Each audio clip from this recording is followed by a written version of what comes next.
So let's start today by reviewing regression once more. I think you can never quite get enough of this stuff, right? Because it's so exciting, right? Or well, it's because it's so easy to forget. Is probably the more important reason. It's always good to remind yourself. So I'm going to go through this example again on the spreadsheet, remind you of some formulas, and I will show you the Excel minor analysis tool pack for this example, and we'll review how to understand the output. I had you watch an extra video for that last time, but it would be good to review that again. All right, once more into the example here. So we've got two sets of quiz scores, quiz 1 and quiz 2 out of 10 points. Don't just use formulas blindly. Do look at the data and notice that when quiz 1 score X is relatively high, like say 8, 9, or 10, then quiz 2 score Y is also relatively high. Like the person who got a 10 on quiz 1 scored 9 on quiz 2. The person who scored, well, the people who scored lowest on quiz 1 got 6s, also scored lowest on quiz 2, except this person scored lower compared to what they did before. You know, they're general trends, and you should not ignore those kinds of things when you're thinking about using regression. And in fact, as a general rule, it is good practice to make a graph first, right? Highlight these things, insert, chart one more time here. Scatter chart, that's what we want. We can customize it, series.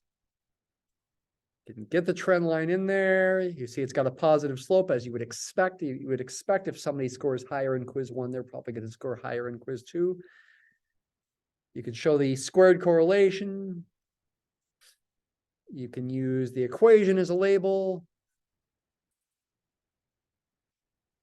The slope is 1.02.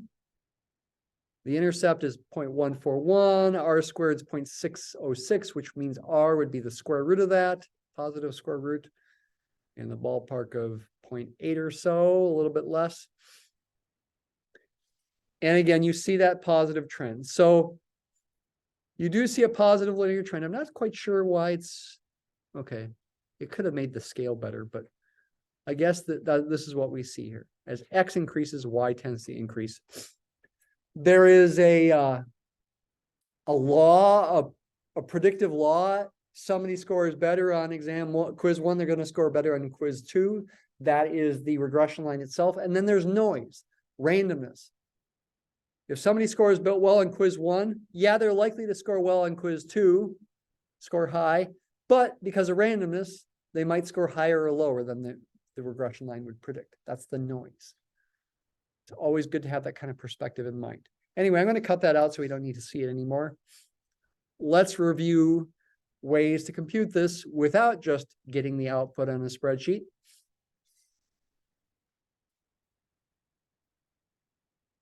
Let's compute the sum of these columns. SUM. That's the sum of the X's. Copy and paste that over to get the sum of the Y's. Equals STDEV. Gives you the sample standard deviation, right? S, not sigma, not a population standard deviation. We never divide by n in here. We always divide by n-1 with standard deviations, sample standard deviations. On your calculator, you'd use S, never sigma. Oops. Wrong spot. I want the means there, not the standard deviations. For the means, divide by 10. Okay, equals STDV for the standard deviations.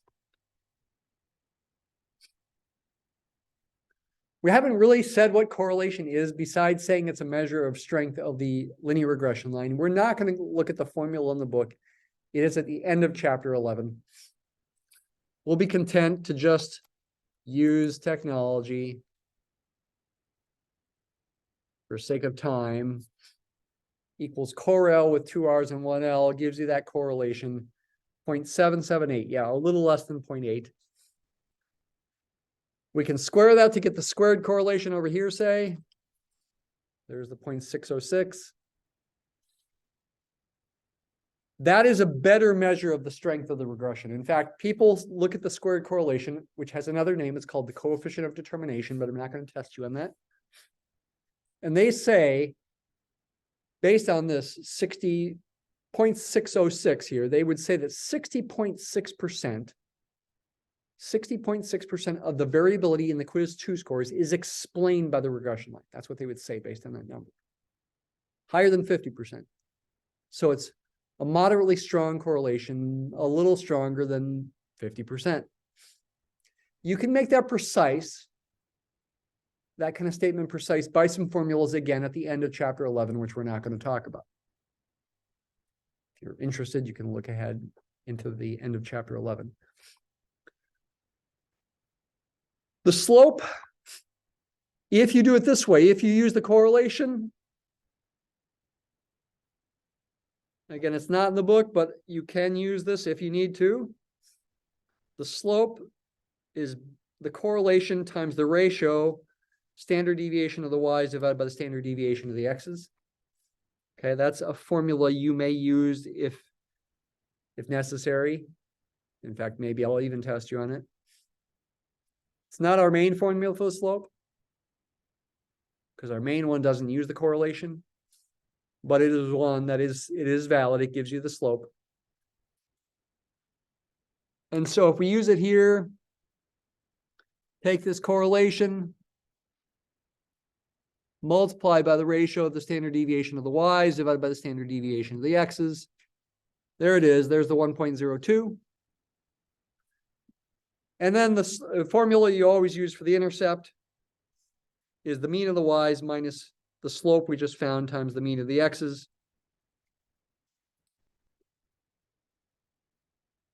Mean of the y's minus the slope we just found times the mean of the x's. 0.141. So for this example, the equation of the regression line, well, you could write it in two ways.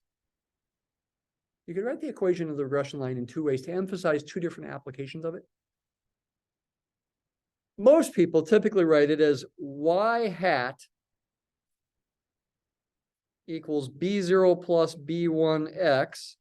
We're talking about a sample regression line here.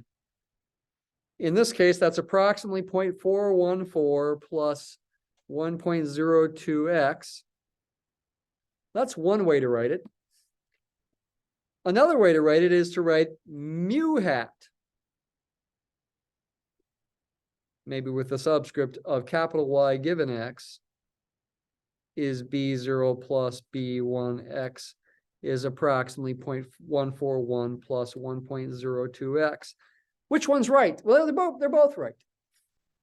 It's just notation. Same equation. The different labels on the left side here are meant to emphasize different applications. Use y hat when you're thinking about using the regression line to estimate individual values of y. Like there's, I've got 11 students here who took these quizzes. Maybe 10 students. Maybe there actually was an 11th student that I lost their quizzes, right? But then I found in my drawer, I found their quiz 1. Maybe they got 8.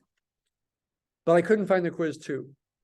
What would be a fair score to give them on quiz 2, even if I never find it? Well, you could use the regression line. Plug in 8 in place of x. 1.02 times 8 is a little bit bigger than 8. Plus that's still just a little bit bigger than 8. I'd probably still given him an 8 on quiz 2, even if I couldn't find it. But they might say, that's not fair. I think I did better on quiz 2. That's the noise. They might have done better. They might have done worse. But that will be what the regression line predicts. Whereas this form of the equation is predicting the mean for all the quiz 2 scores when you know the quiz 1 score is x. They both give you the same answer. You're using effectively the mean as an estimate of a predicted value of y as well. But as you expect, as we talked about on Tuesday briefly, when we talked about confidence intervals and prediction intervals when using the regression line, the confidence interval to estimate a mean has a smaller amount of spread, or a smaller margin of error than the prediction interval to estimate an individual value of y. In the formula, it was a kind of a long formula. The square root for the prediction interval had an extra +1 in there. And I said it can make a big difference as far as the size of the margin of error. And yes, it can. Anyway, coming back to finishing the spreadsheet here. Let's confirm, once again, the answers for the slope and intercept with the SS formulas. There's just a little bit more practice reviewing those. Maybe I should write them down first. The slope can also be found as SSXY divided by SSXX. That's the way I always remember it when I'm thinking about the book's formulas. And like I told you last time, those are sums of squares. Technically, the top's not quite a sum of squares, but after a bunch of work, you end up with n times that summation. Actually, I remember it differently, but okay, I'll do it the way the book does. Times the product of the sum of the x's with the sum of the y's.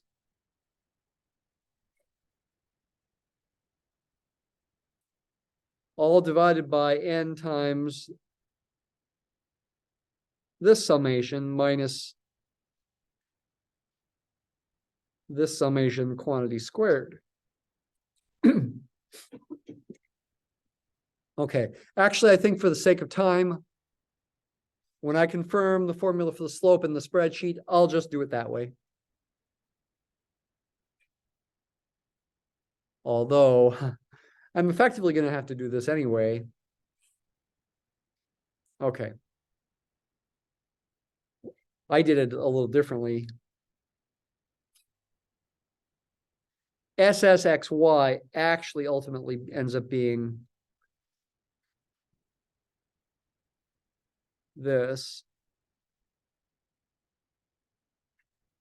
And SSXX actually ends up being this.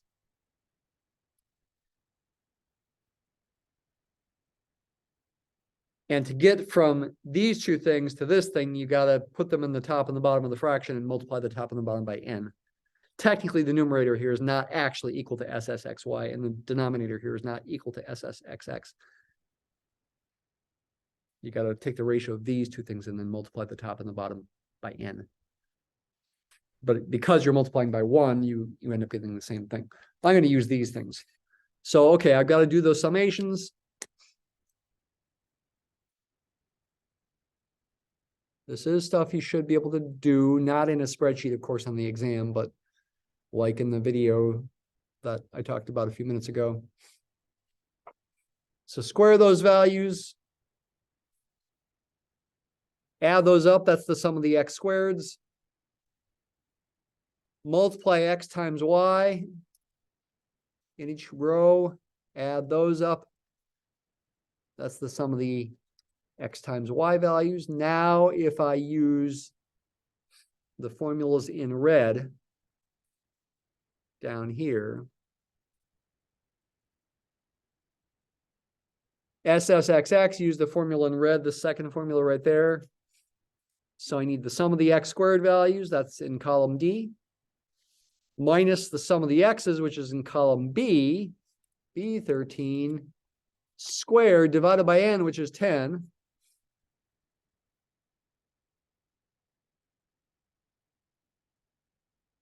SSXY, looking at this formula right here, that's the sum of the x times y's, minus the sum of the x's in B13 times the sum of the y's in the C13 divided by 10 again. And yeah, the ratio of that, of this divided by this, oops, other way around, sorry. Of this divided by this is your slope 1.02.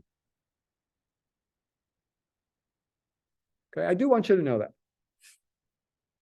Again, on the exam, obviously, you're not going to do it in a spreadsheet, but you should be able to use these formulas if necessary.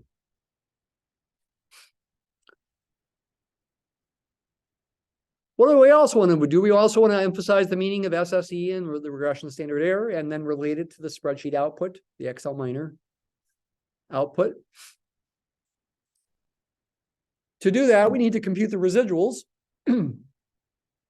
And to compute the residuals and the squared residuals, we need to compute the predicted values of y hat. Y hat. We need to use the regression line.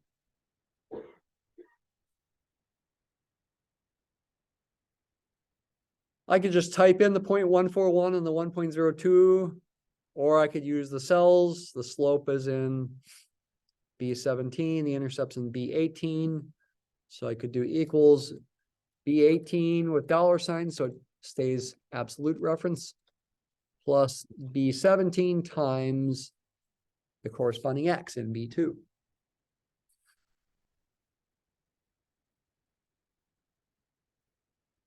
So actually, somebody who gets a score of 8 on quiz 1 would be predicted to get a score of 8.3 on quiz 2 if I gave, tenths of points. Copy and paste that down to get all the y hats. Y minus y hat, those are the residuals. Sometimes positive, sometimes negative. Right? They're going to be positive if the point is above the regression line and negative if it's below. Y represents the point itself, the data point. Y hat represents the corresponding point on the regression line.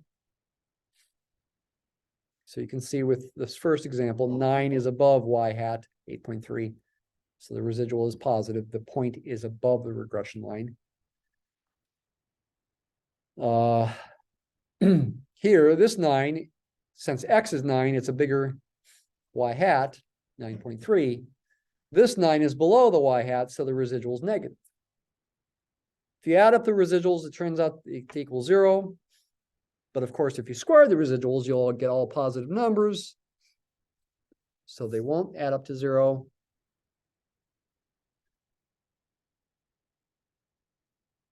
SSE, sum of squares of errors, is the sum of all those things. I can just copy and paste the SUM formula.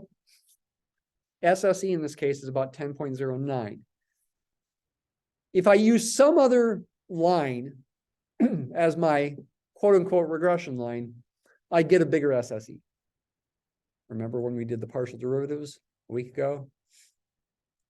The formulas are designed, so to speak, to minimize SSE. We took those partial derivatives with respect to B0 and B1, set them equal to 0 to find a critical point to minimize SSE. Formula for the regression standard error, you should know. And I made a mistake last time with this, so I fixed it.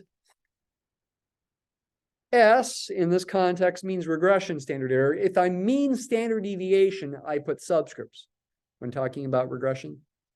S sub x or S sub y means standard deviation of the x's and standard deviation of the y's. Just a plain S means regression standard error, something different. Square root of SSE divided by n minus 2. I forgot to write the square root at first last time. That was a bad mistake. If you square it, that doesn't have the square root. But it's the square root itself that's the standard error. We divide by n minus 2. I'm not going into details about how this works, but you divide by n minus 2 so that the squared regression standard error is an unbiased estimator for sigma squared.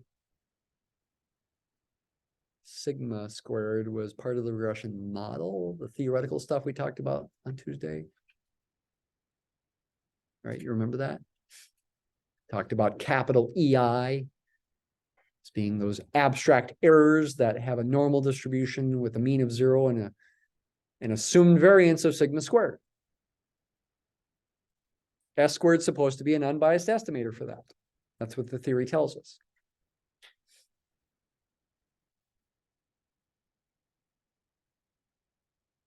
Anyway, coming back to the regression standard error itself.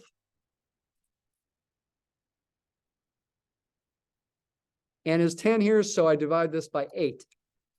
Divide by n minus 2, not n minus 1. Use, when doing hypothesis testing and confidence intervals, use n minus 2 degrees of freedom, not n minus 1. For the ideal amount of accuracy is the idea. It's about 1.123. All right, that's supposed to be an estimate for sigma.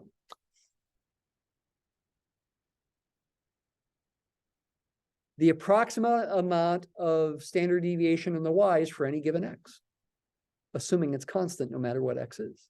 That's kind of a big assumption. We're making lots of big assumptions here. But if you had enough data and you looked at the scatter plots and it seemed reasonable looking at the scatter plot, which you really should do in real life, then you'd go ahead and say it's a reasonable estimate for that. Here we don't have a ton of data to really make a great judgment about how good this is as a model, but go ahead and try to use it anyway. If you in real life don't have a lot of data in your situation, you know, you can use it, but just keep in mind that it may not be a perfect model, and so your conclusions are very tentative.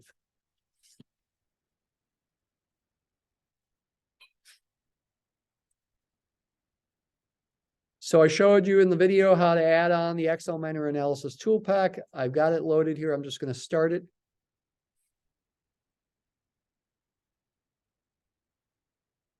We do linear regression.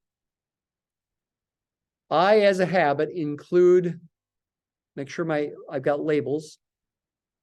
Quiz 1 score X and quiz 2 score Y.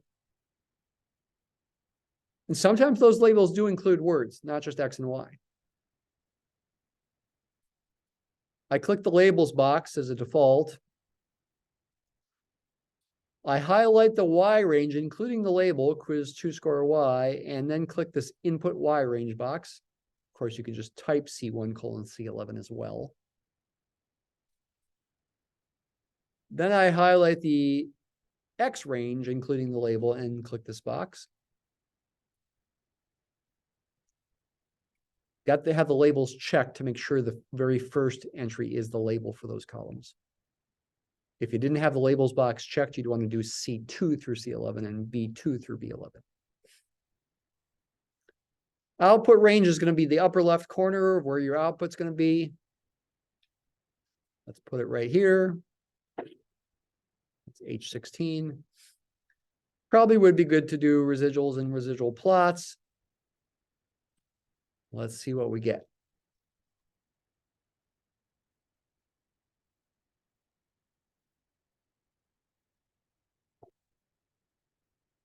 Okay, there's all the output, including the residual plot. And down further, there are residuals themselves. These residuals should be the same as the residuals we got before, like 0.697. Yep, matching 0.698. Yeah, these are the same as what we got before, and there's a plot of the residuals, and you do see there's no general pattern to the residuals. They seem to be evenly scattered above and below 0, and that's good in terms of the regression model maybe being as valid as could be for such a small data set.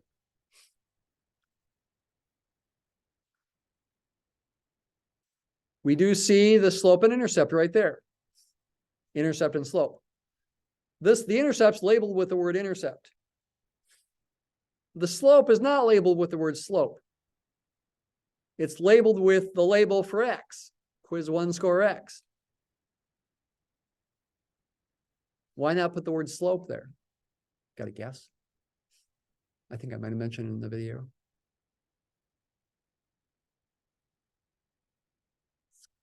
Because when you do multiple regression, chapter 12, there's more than one slope. Higher dimensions, maybe it's best not to even call it a slope. It might be better to call it a rate of change, but it's better to put the variable name or the variable label. This is the number that would go next to the X in the equation. Sometimes when people do regression, they don't use X and Y, they use words for the variables. like quiz 1 score and quiz 2 score or something. Just to remind themselves what it means. There are 10 observations, n is 10. This multiple R is the correlation, 0.778. Matches this, 0.778. There is R squared, 0.606. Matches that. What are these things? Well, don't worry about the adjusted R squared. Standard error, 1.123. Where are we seeing that? Right there. These two match. That is the regression standard error. Again, n is 10. DF, which is the DF? 1, 8, or 9? Well, if n is 10, 9 certainly is n minus 1, and 8 certainly is n minus 2. The degrees of freedom that we use when doing inference is n minus 2. We use 8 degrees of freedom here. I will briefly describe the rest of this, but not at the moment. Let's look down here. You see, so again, this is B0 and this is B1. You see other labels, standard error, t-stat, p-value, lower 95% and upper 95%. And for some reason, both in Excel and Google Sheets, it always repeats itself. I don't know why it does that.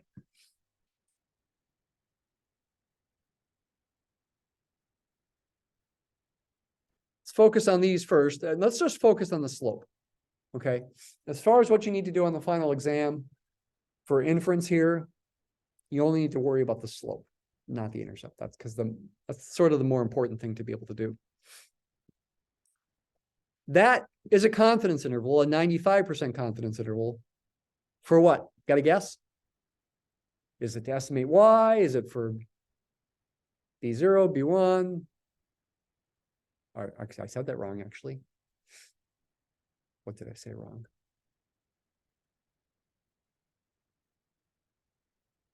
Go ahead. I said B. Yeah, I should have said beta. It's a confidence interval to estimate beta 1, slope of the population regression line, which is unknown, right? You got to use your imagination. Okay, yeah, my class might have only 10 students in it. So if that's the sample, what's the population? Well, okay, it's hard to wrap your mind around, but all possible students that could have been in the class might be the population, but you only have an actual 10 students, whatever 10 students you have. So I know what the slope and intercept were for my sample data for my class, say. What's unknown is the population regression line. All possible students that could have been in the class but weren't. Of course, to be valid, it probably has to be all possible students who live in the same area, who have about the same level of education, the same math background, for example, coming into the class.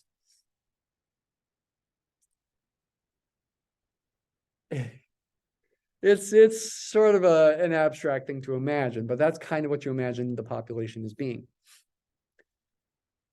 We're 95% sure the population slope is between these two numbers. If we did repeated sampling from that population over and over again, I'd get different confidence intervals, and about 95% of them would contain the true slope. Does this one contain the true slope or not? Nobody knows. We're pretty confident it does. 95% confident, but we're not 100% confident. Could those be figured out from formulas in the book? Could be. Should we? I think for the sake of time, I better not. Should you be able to? Yes. What formulas? Section 11.2, 11.3, excuse me. That one's for the slope. Excuse me. So B1 is the 1.02. S is the regression standard error. what we get? 1.123, I think. S sub XX is what I call SS sub XX. Is that thing, 14.9. Oh, can you do that with like your calculator or something on an in-class exam? Theoretically, you can. I probably would just give it to you, but you can figure out SSXX in kind of a sneaky way if you needed to. We know that the standard deviation of the x's, just a plain S sub x,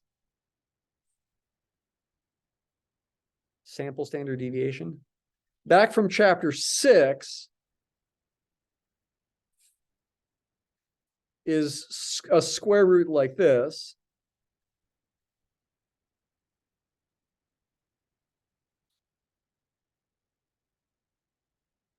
Dividing by n minus 1, not n minus 2. Hey, we never said it back in chapter 6, but this thing right there is none other than our friend SSXX.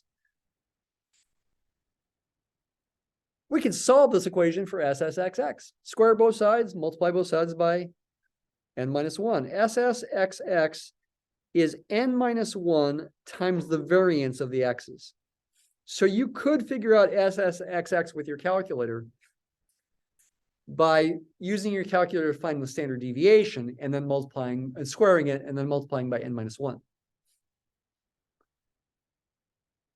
Let's try it here, actually. Let's confirm it gives the right answer. There's the standard deviation of the x's right there. 1.286683938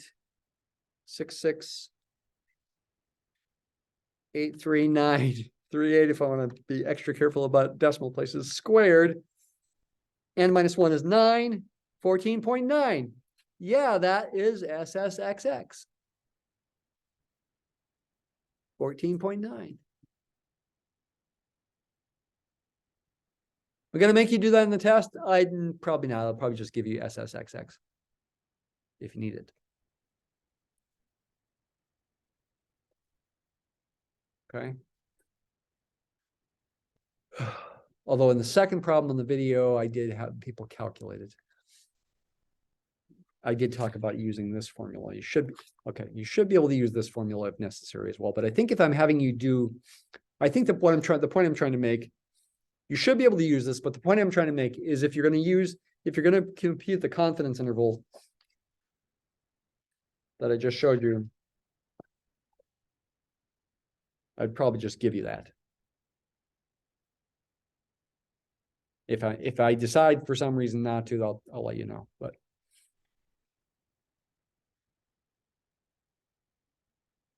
okay, but theoretically, you could use that formula. So many formulas. What else do we have here in the spreadsheet output?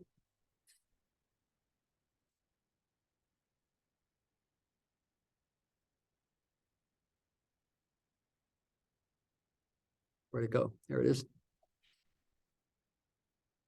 Standard error t-stat p-value. What's that for? The standard error, this 0.29, is an estimate for a standard deviation of a sampling distribution. What sampling distribution? Well, for B1. We did talk about this on Tuesday. Capital B1, not lowercase b1, is a statistic. It's a function of a random sample. It is a random variable. It's got a distribution.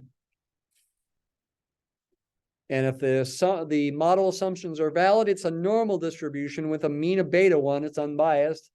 And that variance right there, square root of that would be the standard deviation of the sampling distribution. The standard error in the spreadsheet is an estimate for the square root of this. Now, you don't know what sigma squared is, right? It's a population parameter. Take the square root of this, assuming you knew sigma squared, and that standard error in the spreadsheet is an estimate for that. It's about 0.29. How's that useful? Because that estimate comes up in some formulas.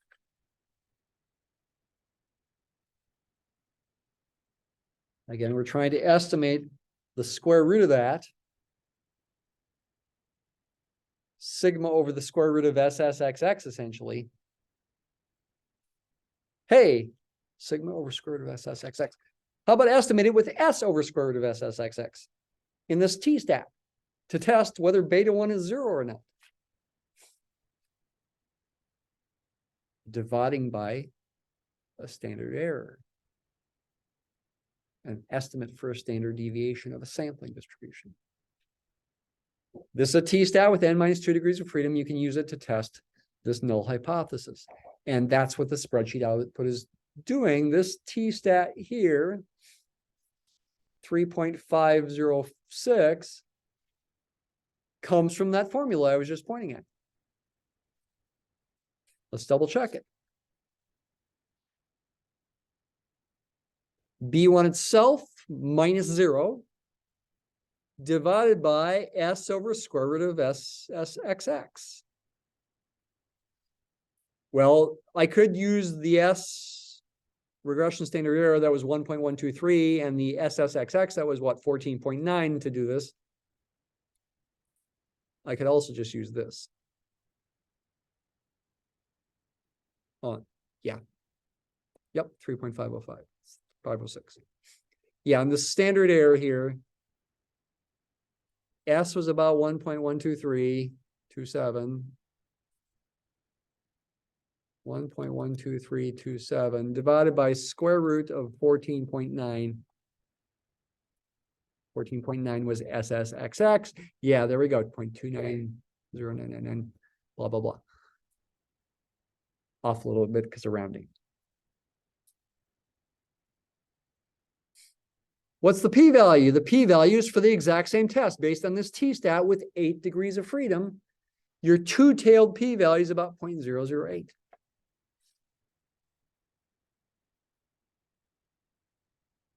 Let's try that with confirming that with equals t-dist.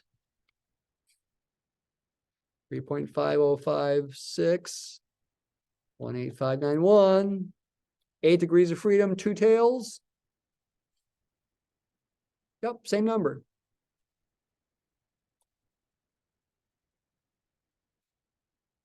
Two-tailed p-value, double the one-tailed p-value. It's the area to the right of 3.506 doubled under a t-distribution with 8 degrees of freedom. N is 10, n minus 2 is 8. Do you feel like you're starting to get this into your, sticking in your brain, right? You're remembering these things. Do you think you can review them enough to remember them on Monday? Forget about them by Christmas time? But yeah, people do forget formulas, of course. More importantly, for long term is just the purpose of everything, but I don't know, it's worth practicing them some. If nothing else, to see that there is a logic behind it all. It's not just random formulas, right?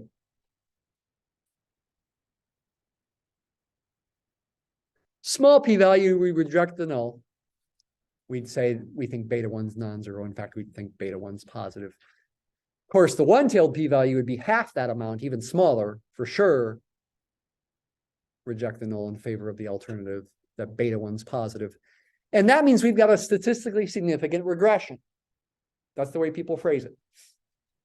Beta 1 being 0, if that's your null hypothesis, another way of phrasing that is that the regression is insignificant or not significant. Beta 1 being non-zero means the regression is significant. If we reject the null in favor of the alternative, that means the regression model's valid, worth doing. Might be different ways of thinking about it. If beta 1's 0, you might as well not do regression at all, because it's telling you y doesn't really depend on x.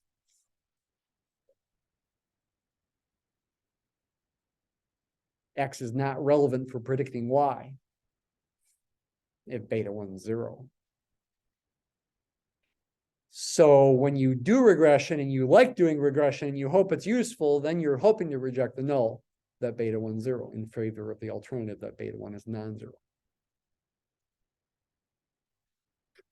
What's this stuff here? ANOVA. ANOVA means analysis of variance. I'm not going to test you guys on this. It does come up on the second question in the video. I'm not going to test you on it. So if I give you one like the second question, I would probably cut out this part. But let me just briefly say what's going on here. So these are different degrees of freedom, evidently, DF.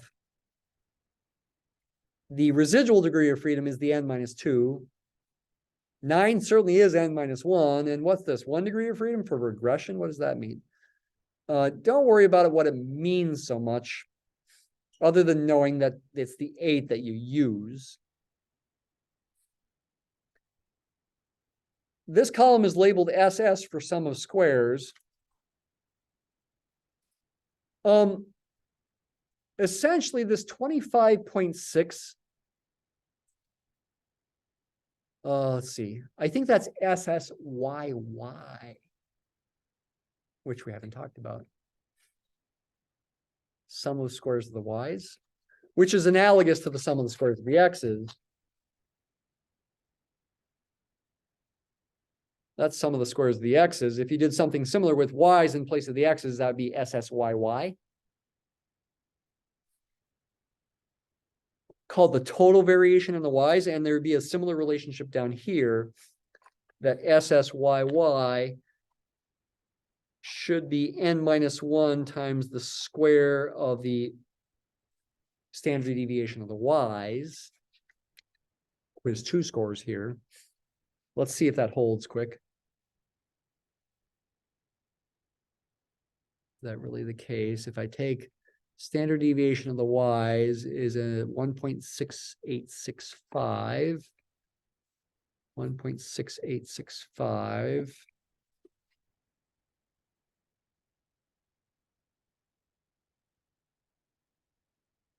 Square it, multiply by 9.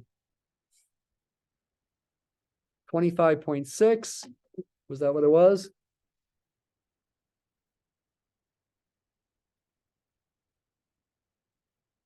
$25.6. It's the total variation in the y's, directly related to the variance in the standard deviation of the y's, ignoring x effectively.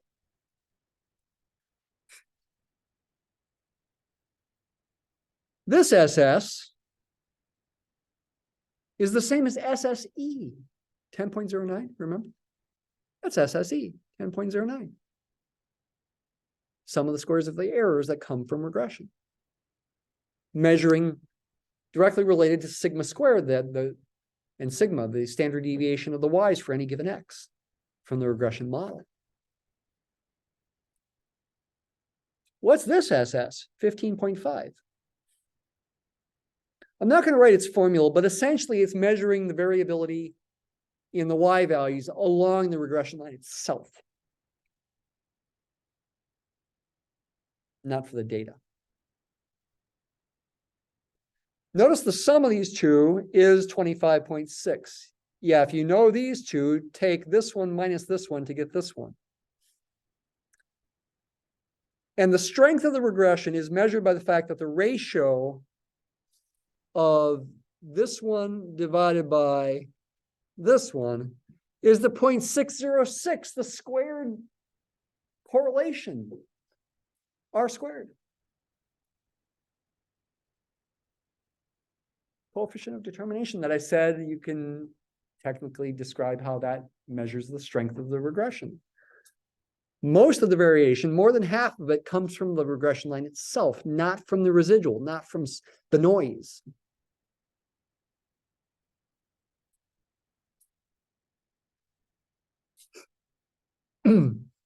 This number is SS 15.5 divided by 1. This number, 1.26, is 10.09 divided by 8. The ratio of this number to this number is this 12.289, labeled with an F statistic. With 8 degrees of freedom has this p-value, and notice that p-value matches this p-value. It's testing the same thing, whether beta 1 is 0 or not. So it doesn't really give you much new information in the context of simple linear regression in chapter 11. But if you take applied stats and we do chapter 12, and you have more than one explanatory variable, this chart tells you something different than this one does with multiple regression. And these p-values are different because they tell you something different. You'll have to wait for applied stats to find out.